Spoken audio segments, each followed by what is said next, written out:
日は黒豆ミルクプリンを作ります。豆乳 200g、 羅漢果 10g、 軽く混ぜてから加熱します。600ワットの電子レンジで2分30秒加熱します。80度以上になれば OK です。羅漢果を溶かしてからゼラチンを振り入れます。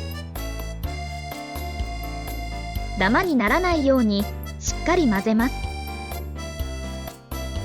溶け残りがある場合は10秒ずつ追加加熱してください。泡はスプーンなどですくうときれいな仕上がりになります。こちらの黒豆を 20g 使いました。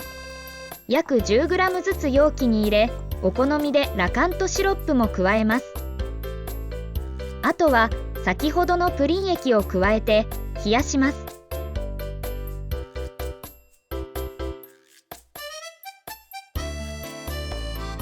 粗熱を取ってから冷蔵庫で 2、3 時間冷やします。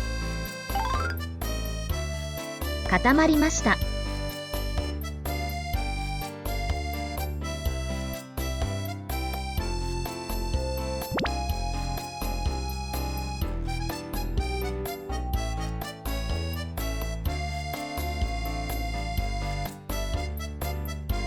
黒豆プリンの完成です。